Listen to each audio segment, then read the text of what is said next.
Well, it's always fun to have controversy in the Optimus community. And boy, there has been controversy since the beginning. And Scott Walter is here because Scott and I kind of started this particular controversy months and months, almost a year ago. Scott, I said 1,000, you said 500.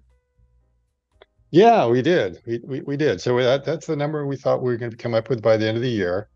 And I think the only thing that I could say in my defense, I said it will depend upon if there was like a need for them, but there's no reason why they couldn't produce 500 or 1,000 or even more because the design was simple enough that they could do that should they choose to scale. And of course, they have not chosen to scale yet We don't know because they're that, still working on the prototype. but we don't know that, Scott. Nobody actually knows how many they have. The only reason I think that we probably were wrong and probably there is way less than 1,000 or 500 is because if there was that many, we'd probably have heard about it. Yeah. I think so. I think so. So, and of course, when we're talking about it, we're talking about the two different versions. So they may have made at most a couple dozen of the first generation, maybe less. That's kind of the indication because there was a 10 sometime in June at the shareholder meeting, and they talked about like making about one a month after that. So I'm not sure how you get to 24 to get your 2 dozen out of that.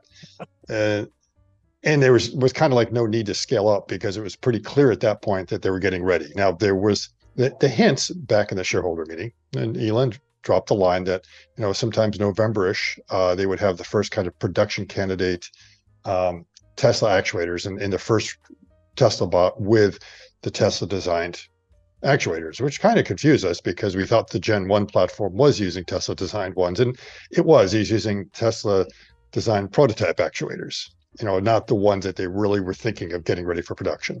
Right. So there's no need to scale up on that, except that you needed to have enough to maybe get your training going, make sure Right. you actually had something. So the one thing I've maintained all along is that Elon has always said prototypes are easy, production is hard. And I always felt with Optimus, it's completely the other way around. Right. The prototype will be hard, the production will be easy.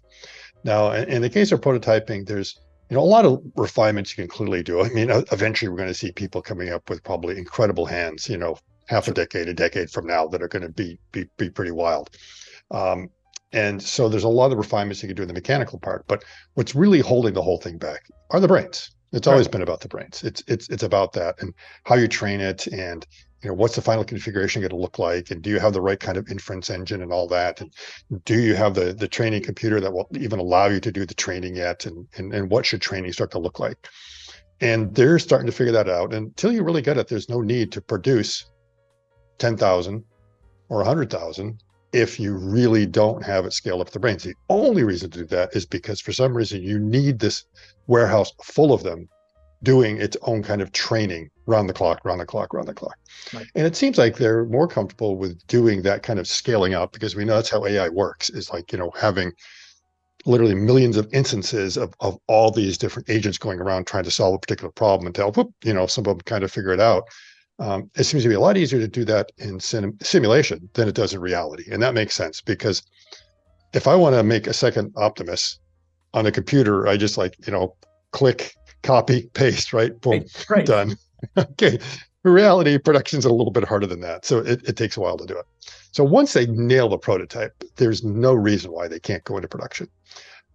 If we look at the Cybertruck as an example of something that we were, let's say, very optimistic that they'll probably have that out in 2021 or something like that because, design of the prototype looked good and they should have been ready to go. And I think they themselves also didn't realize what a lot of the production challenges would be because it was not your standard car. If that was a standard pickup, they might have been able to have production all ready to go in 2021. But because they were doing so many different things all at the same time, it was, very difficult because they had to come up with new processes and they had to find the suppliers that were capable of building the machinery to deal with these new production processes. And we could see that from Sandy's video of what it was like and what they had to go through. And it's just amazing. And of course, in many cases, just because a company has some incredible piece of equipment in their catalog doesn't mean they can deliver it tomorrow. So we know Idra, they've got, the 6-ton, 8-ton, 9-ton gigapresses in their catalog. You just can't ring them up tomorrow and say, can you have 10 of them delivered here by the end of next week? It doesn't quite work that way. So that all these things that, make very complicated products, it takes a while to scale up. But in the case of Optimus, I don't see anything that's that difficult. There's really nothing complicated. The most complicated part is going to be the lines that are going to be producing the actuators. Right. But they already know how to do that. They're already producing a lot of the actuators that are going into the Tesla vehicles already. So that's going to go well. They already are doing battery manufacturing, either by themselves or Panasonic. So it's not like there's a problem with getting the batteries. And then, of course, the chip fab. Well, they're already producing more than enough chips that they need for the cars. So the chips are already there. So where is the bottleneck in the production? I don't see any. The bottleneck is the brains. Yeah. All right. So in fairness, and in that case, it's a software. So what I should say is the most costly part of Optimus is the software. Sure. It's not the hardware. Right. It really is, if you really think about it. And the time consumer. All right. Yeah, and that's the part that's not ready. But of course, once the software is ready, that's the one you can just do copy paste. Right. Exactly. All right. So in fairness to the others who are going to be answering this set of questions, let's go ahead, take the questions one at a time after that introduction. So look, I think the first two you're just going to agree with, but we'll see. Maybe you'll have another thought here. So number one says, Optimus is by far Tesla's largest opportunity going forward, with implications for cost savings, profits, and brand enhancement at levels unheard of in at least 100 years by any company. Yes? No? Thoughts? Let's play devil's advocate. If that's not true, what is the big cost? What would do better? Which solar? I can't find battery storage. It's and all those are really big business units that they have that will be very, very successful. But when you look at what the bot's going to do, I mean, just the first one you said, just the cost savings. Yeah. All it has to do is bring down the cost of them manufacturing their products, and it's already a win for them. Yes. And then there's the potential on the outside. Okay, so if you go through human history, what were the big things that, let's say, caused a major change in how things work? Like the invention of the wheel was obviously one of them. The plow was another, probably, the printing press. Right. And then we talk about the internet as being another major kind of invention. So you do have those things that come along and will disrupt. And now you're talking about a major disruption of the labor market. Yeah. And it's always been important throughout human history, these disruptions that have happened in the labor market. Like I say, the first thing was, beasts of burden and, and the plow. And suddenly now it wasn't all manual labor. You figured out some other way to be able to do these very difficult tasks, and the wheel is a type of a machine. It's the first machine we invented, along with a lever, that suddenly made things that were very difficult, very easy for us. And then, the steam engine suddenly, whoop, that changed it quite a bit. So constantly these inventions with machinery to labor saving devices that allow, just these step changes in productivity. And this is one that's really hard to imagine, even if you keep it out of the household for now. Yeah. And just keep it in factories. It's just going to be remarkable. Yes. Somebody said conservative estimate will be 1/3 of the labor force. And that's something on the order of 1 billion workers that would be whose jobs are potentially taken over by these bots. And of course, and it's basically it's so think of it more as attrition. Yes. The jobs will be attrited over time. And that also happened in agriculture. Every single other example. 98% of Americans were farmers 200 years ago. Yes. Now 2% are. So it flips around, and it wasn't necessarily that disruptive. I mean, it's because there were these other jobs. There were other jobs to do, along with the fact that there were these devices that were saved farm labor, and it's like they almost needed each other. Yes. Because you had these other industries that needed the workers, okay? Yes. And now they were competing against the farmers, It's like, oh, we kind of need it over there. But wait a minute, we'll come up with something so you don't need quite as many people working in the fields. And now they can come over and move somewhere else. So, that's part of what's going on, is that now there will be a lot of other things that people will be able to do now that some of, the more repetitive, dangerous, and boring jobs are being done by machines. What a lot of people don't realize is that there's an inverse relationship between, or a relationship between productivity, wealth, and jobs. And so Mhm. as your productivity increases, your wealth increases. As your wealth increases, then people have a demand for a different kind, a different set of products and services. Let's think of something as simple as cleaning up the water. So when you Mhm. don't have much wealth, nobody cares whether the water's clean or not. But once you have wealthy people, then the wealthy people care that the water's clean. That creates jobs for people to clean up the water. So this Right. is the kind of thing that just constantly goes on. Anyway, let's go to question number two. As such, if we in fact are coming up with the biggest product ever, and certainly the biggest product for Tesla, it would make sense that the recent rumor we heard that Optimus is getting more and more of Elon's attention, that would make sense. So would you agree that Elon probably is spending a tremendous amount of his wide expanse of things that he's spending time on, that this is probably getting a lot of attention right now? It seems to be getting a few bit more, let's say, posts from him than normal. I mean, he obviously posts about a lot of things on the X platform. We still wonder whether X takes more than the lion's share of his attention on a lot of things. But yeah, I think it's there. He's very proud of what the team's doing, and is, let's say, giving them the encouragement to move ahead. And I was surprised when that photo came out of showing how big the team was. Did you expect it to be that Yeah, big? yeah. Well, not exactly. I mean, yes, we know that they've been hiring. We've seen the hiring, the Mhm. listings of the hirings that they're trying to do, which is one reason why I think that they're very close to starting to actually make these things in quantity. But then the other thing that makes me think that they've got to be close to making them in quantity, and even with regard to software, is we got a whole bunch of other humanoid manufacturers that are reporting they have Mhm. useful humanoids right now. They show them, doing useful Mhm. tasks that can do manufacturing roles in 2024. That they have people in their customers' manufacturing facilities now wearing GoPros and preparing the information that Yes. they're going to need to make this thing happen in 2024. So if these smaller companies, the one guy, I'm going to forget his name now all of a sudden, Adcock, Yeah. yeah, Brett Adcock. Yeah. Brett Adcock, Mhm. he says, he's got 70 engineers working on this, but that's still less than Tesla. But Tesla, with their massive amounts of data, their massive amounts of compute, their massive amounts of engineering capability, if Adcock thinks he's going to be doing this in 2024, I have to think Tesla's going to be doing it in 2024. Yeah, and if you look around it, that certainly is the fact that there's so many other companies in this space, and they've been in this space for a while. So there's easily a half dozen or more that are looking for it. Some of them that are very new, and they they in a short period of time were also able to come up with sort of a walking humanoid.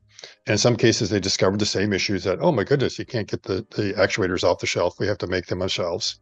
Uh, and of that half dozen or so, at least three of them have been around since, like, I think 2016 or something like that. They've been around a long time, way before Tesla bought. Right. So there have been people that have been working in this space for a while that believe it's a viable space, have started to come up with a useful product.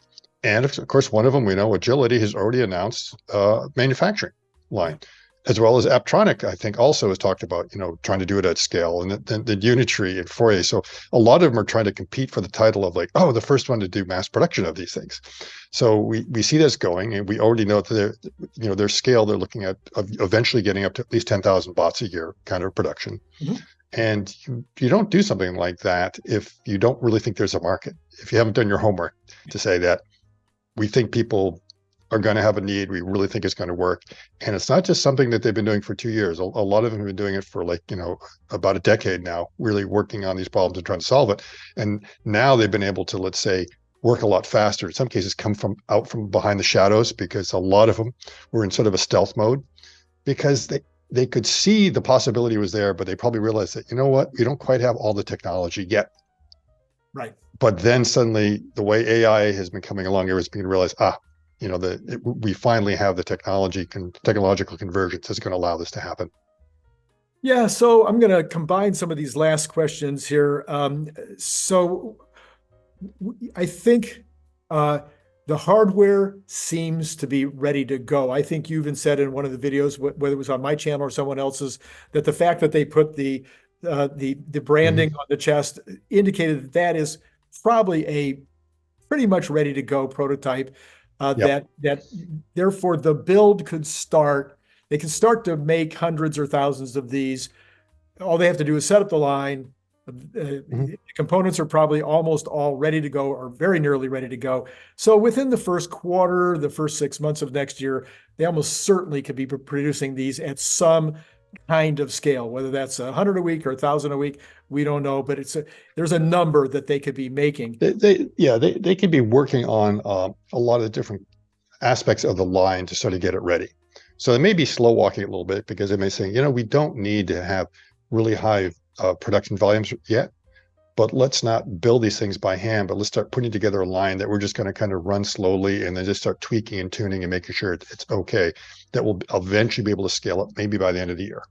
Okay, Because in the meantime, we're trying to work out some kinks. We need to find all the use cases. We need to get it going.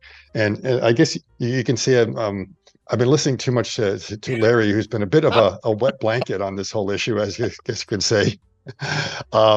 And that he's making sure we're kind of cautious on it. yeah. And it's easy to get your hopes way up ahead of you, but we've seen that sometimes we know it can be done. It's just that a lot of these ducks have to get in a row.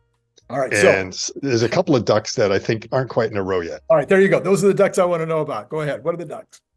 I think that the main thing is that making sure that they have the AI and a lot of the training going, that they can start proving it, and that its capabilities are enough. So they've got a pretty good prototype that they may need to still tweak in a few places here and there. The hands seem to be pretty good now.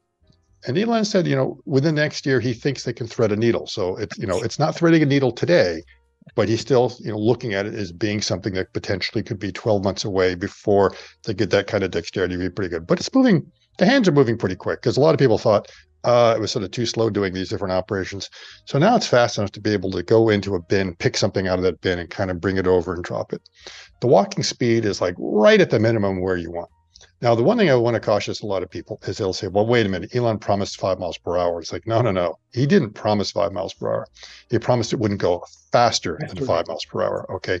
You do not need 5 miles per hour in the factory or almost anywhere. I mean, that's a very brisk walk. Okay. A very brisk walk is already at 4 miles per hour. And even in the factory, it's usually less than 3 miles an hour a person's going to be doing. And that's if they have to do a long distance walking. And you don't make workers walk a long way unnecessarily on the shop floor. You'd like to reduce the amount of walking they're doing.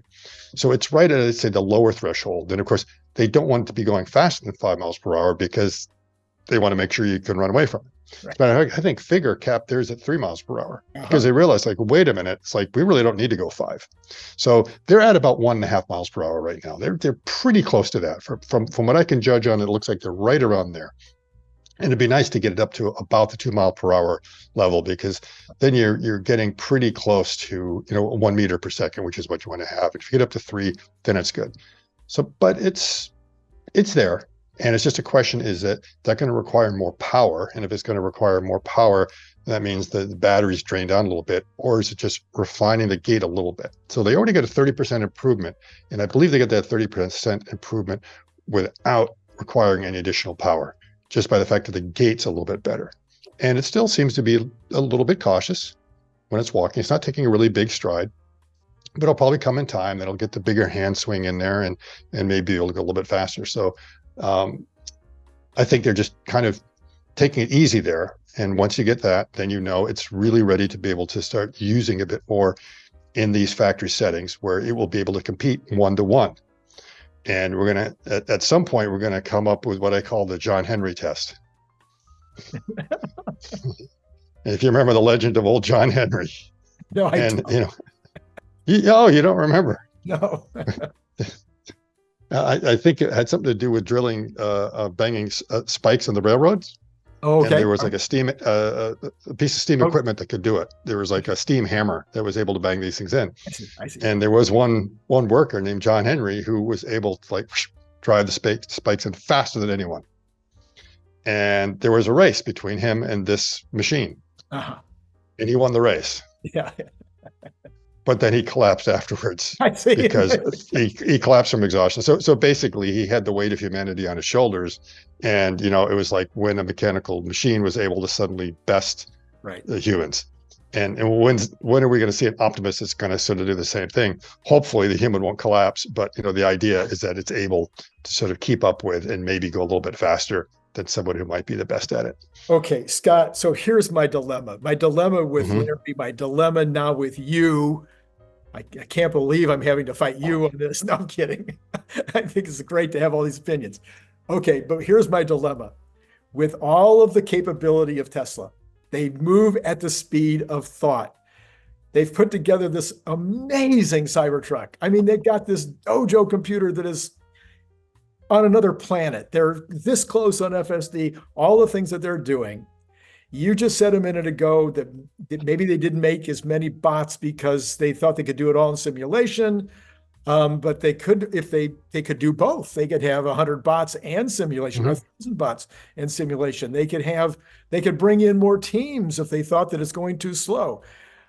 I have this problem in my head as a manufacturer, as somebody who, like Elon, was always trying to go fast, fast, fast, fast, fast, always trying to iterate, always trying to come up with the newest, latest thing, but get it out as fast as I possibly could. I'm looking at the situation, wishing I was on the floor or wishing I was that fly on the wall, and wondering why, if they can do that egg trick and it can do the putting the arm on the robot trick in the first video, and it can do the dancing trick, and it can do all these tricks, why it can't do 100 or 500 useful factory tasks now, right this minute, or if it can't do it right this minute, in a month, if I put enough people on it and enough compute on it and enough brain power on it, I'm having a hard time not seeing in this limited environment where you don't have to make it go 600 miles an hour or 80 miles an hour. You don't have to worry about it hurting anybody really. I can't figure out where the software holdup is. And I agree with you on that because Okay. I think there's already a lot of that low hanging fruit that they could be implementing it right there. So I'm not sure quite what the hang up is. Maybe it falls down a lot or something like that. Just has some other little issues that they're not getting the OEE that they're expecting out of it. Yeah. So if you were going to implement it, I would put it on the S and X line. I would look places in there because I have a feeling there's a lot of places in the SX line that are not as advanced as others, Uh-huh. and they're not producing them in quite the numbers. So it's okay if you put in a worker that's maybe not quite as fast as the standard worker, and start doing the training there. So they still probably has some training wheels on it. But yeah, I agree with you. And I'm sure they're doing some of it somewhere. We're just not hearing enough of it, or they're like I say they're doing it on a night shift or something like that when no one else is around, just to prove it could be done. Because they did that well over a year ago. We saw they already had showing in Fremont picking Yeah. it up, and they even said this is a station that is down on the floor Right. because they wanted to see whether it was possible. So I'm sure they are doing a lot of it. Why it hasn't come to scale yet, or why we haven't heard about it yet, I don't know. Um, Yeah. So but in the other words, expectation, right. yeah. And Elon has So said that it'll start to do useful work in the factory sometime next year. So yes. So there we have Scott, it. so that brings me to kind of my conclusion that I've been trying to drive to, which is I can't see a reason based on the knowledge that we have, because we aren't Hmm. there and we don't know what if there is any holdups. Maybe there isn't any holdups at all, other than that they're not ready to announce. They got other Hmm. things they want to announce. They don't have the line yet. Somebody said about the unboxed. Maybe was that you? Somebody said the other day about the unboxed that they don't think that the product will be introduced until they've already got 1,000 of them made, and they're gonna spring it on us, and they're gonna be able to make thousands at a time. So, they'll just it won't be this 6 month in advance deal. Um, Hmm. could be kind of that kind of mentality. We're not going to announce this. We're not going to announce the price. We're not going to announce the production. We're not going to announce the numbers until we're actually producing. And we've got 100 of them out in the field doing useful work. I can't. I just to completely, even though people may want to be conservative and they may want to keep us all not getting way out ahead of our skis. I think to say there's no chance that they could build and deploy 100,000 next year. I think there's every chance. I continue to Oh, believe I there's. think so. I think we're 12 months behind. That's where we are. We're just 12 months ahead of our skis. Okay, so So you're hopefully saying when we have this conversation this time next year, yeah. I think what Larry was being a bit more cautious about is that, it's not going to be in the first quarter. right. Yes. He's like, I agree with that. Yeah. it's like definitely, even though it seems like they could be to that point of scaling it up, and we don't know again, where they are with the actuator line. That's the thing that it's not going to be that complicated, but still, it's getting it all together. It's not like they really have to invent anything new. It's just getting all the pieces, getting all the equipment, getting up and running, getting it tuned up that you can start producing a lot of these actuators and produce them at the kind of the quality that you want. That might just take a little while to ramp that up. And they may be looking at all these things to say that, well, we really don't need to have it scale up until maybe June, Uh-huh. because we don't really see any particular need, because we have all these other pieces that have to come together. Maybe there's some training they're doing with it, stuff like that. They say, well, it really won't be at this particular state until then. So there could be a variety of reasons of why it may be not going as quickly as we expected. But I agree with you. It's not like they're not pushing their foot on the accelerator. Well, I'm sure they've got it pinned. yeah. It's just that there's probably way more things that have to be done behind the scenes than we're aware of. Maybe I just thought of another way to think about this. If the software is ready to allow for, let's say, just take a number, 200 tasks, factory ready tasks, things that they know that there are tens of thousands or hundreds of thousands of people doing in the factory today, or doing in warehouses today that could be replaced. And it knows 200 tasks, and it does them well, and they've tested it in real life situations, that the manufacturing is not going to be the thing that would stand in the way, and that going from 0 to 10,000 a month is in the case of a Optimus would not be a large ramp. No, I don't think it would be. It should not be that hard. If you take what Agility wants to do, which is 10,000 robots a year, which sounds like, wow, that's a pretty large number. Then you start breaking it down, and it's less than 1,000 a month. And then you break that down into weeks, and it's like 200 a week or something like that. Yeah, yeah. And then a 5-day week, something. Well, wait a minute, that's 40 a day. Right. Okay, and you do that over 2 shifts. Oh, that's just a couple coming out an hour. Right. And then you begin to realize, well, that's not that bad, and you don't see that the assembly task could be that hard. So, being able to produce 10,000 bots will be very easy. Yeah, it will be really easy. You just have to say, what I mean. It's like just look at the plastic covers that we saw on the latest generation. I mean, how long would it take to produce 10,000 of those? Yeah, yeah.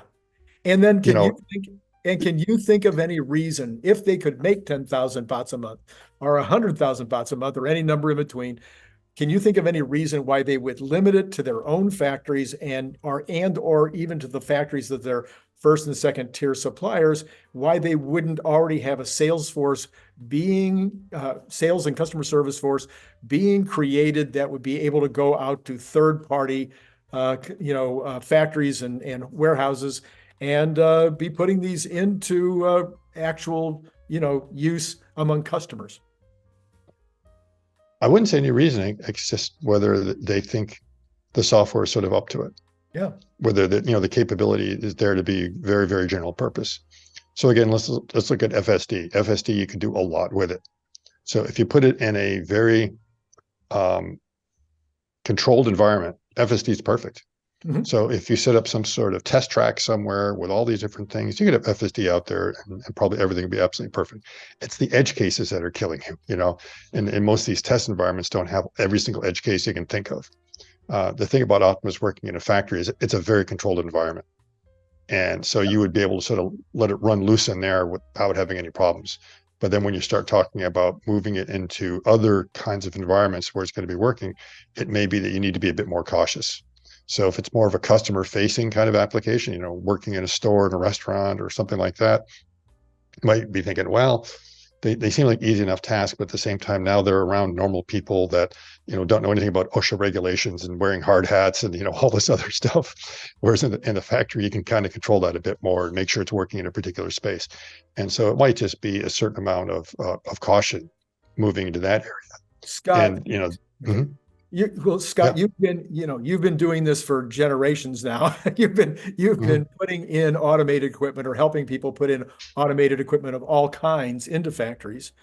That automation is usually built specific for the task and then Yes. put into the factory, and then it's tested in the factory. I can remember I wanted to buy one particular piece of automation equipment one time. They wouldn't even guarantee me it was going to work. They wanted Yeah. to charge me $100,000 and they were going to build it in my factory. It was going to be custom made for my application. And they said, we're pretty sure this is going to work, but we can't guarantee it. We won't sign on the dotted line.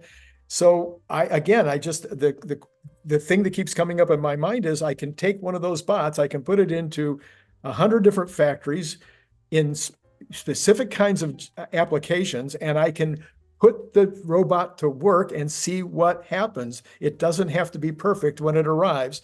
It needs to be perfect a week after it arrives or a month after it arrives.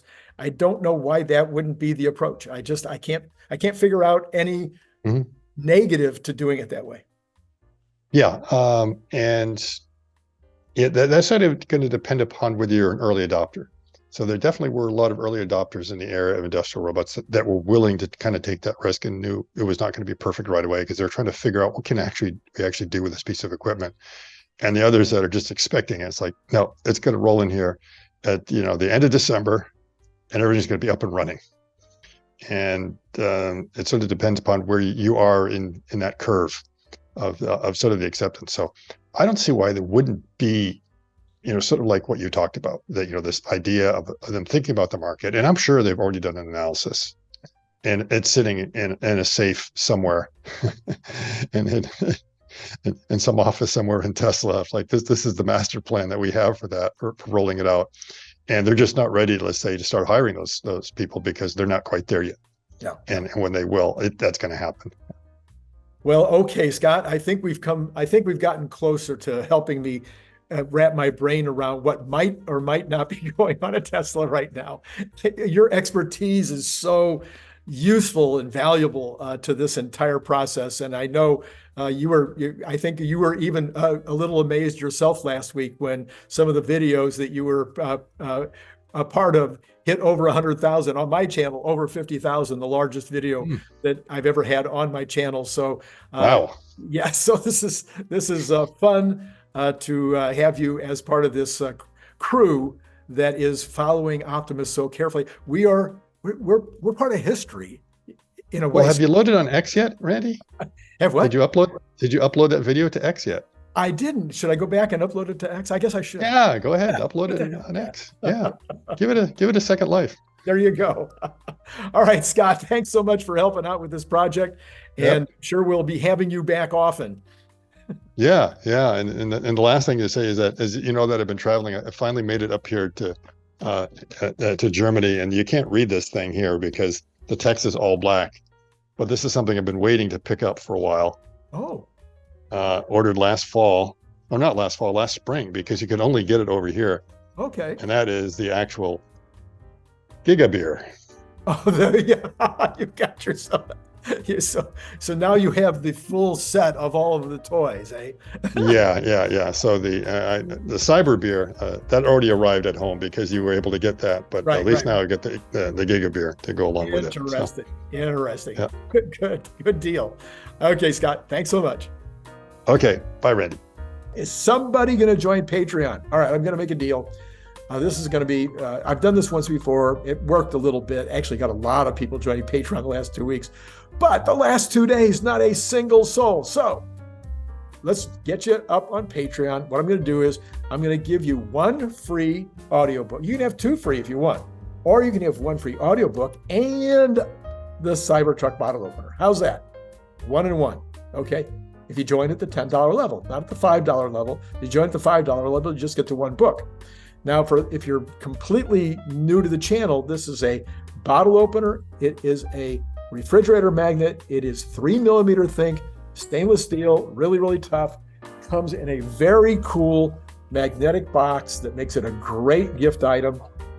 So, it's got all kinds of people now buying them as gifts as a result of the fact that I have so many people that want to buy them as gifts, and they're putting in these larger orders.